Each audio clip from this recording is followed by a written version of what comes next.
২৪-এর গণ অভ্যুত্থানে জুলাইয়ের মধ্যভাগে ছাত্রলীগ মুক্ত হয় বিশ্ববিদ্যালয়ের ক্যাম্পাসগুলো। সর্বপ্রথম ছাত্রলীগকে ক্যাম্পাস থেকে বিতাড়নের মধ্য দিয়ে জাহাঙ্গীরনগর বিশ্ববিদ্যালয়ে সৃষ্টি করে মাইলফলক। এরপর ঢাকা বিশ্ববিদ্যালয় সহ অন্যান্য ক্যাম্পাসেও অবাঞ্ছিত হয় ছাত্রলীগ, যা ত্বরান্বিত করে গণ অভ্যুত্থানকে। রিপোর্টে জানাচ্ছেন শফি মাহমুদ সাগর।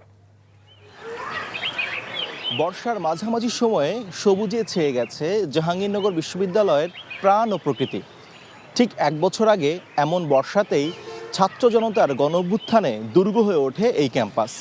এখানকার শিক্ষক শিক্ষার্থীদের সম্মিলিত আন্দোলন অনুপ্রাণিত করেছিল দেশের অন্যান্য শিক্ষা প্রতিষ্ঠানগুলোকেও।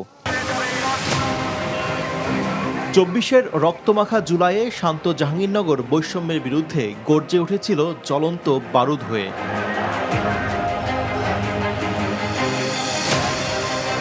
রোদ কিংবা বৃষ্টি সকল বাধা উপেক্ষা করে দিনের পর দিন ঢাকা আরিচা মহাসড়ক অবরোধ করে রাখে আন্দোলনকারীরা। যৌক্তিক আন্দোলনে যুক্ত হয় বৈষম্য বিরোধী শিক্ষকরাও।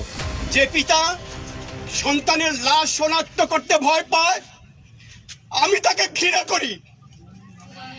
যে ভাই এখনো স্বাভাবিক নির্লজ্জ হয়ে আছে, আমি তাকে ঘৃণা করি। ২৯ জুন থেকে শুরু করে একদম ৫ আগস্ট পর্যন্ত জাহাঙ্গীরনগরে একদিনও মুভমেন্ট বন্ধ হয় নাই। কারফিউ চলাকালীন সময়টাতে অনেকগুলা বিশ্ববিদ্যালয়ে সমন্বয়করা সংবাদ সম্মেলন করে মুভমেন্ট বাতিল করতেছিল।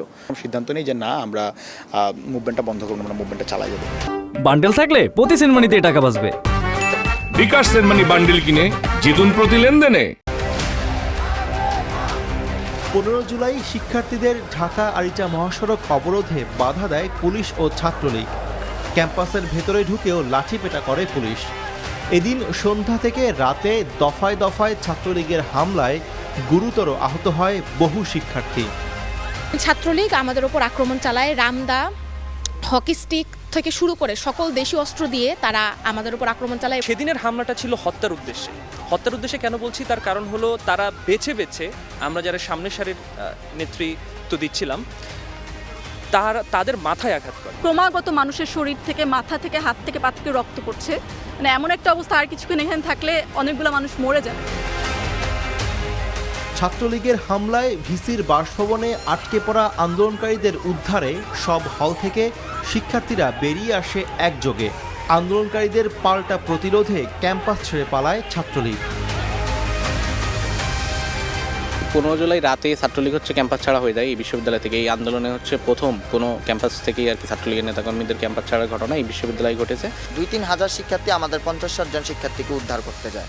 তো তারা যখন বানের জলের মতো তারা আসে ছাত্রলীগকে মোকাবেলা করতে, তখন এই ক্যাম্পাস থেকে ছাত্রলীগ পালিয়ে যায়। ১৬ জুলাই হল ছাড়ার নির্দেশ অমান্য করেও আন্দোলন চালিয়ে যায় আন্দোলনকারীরা।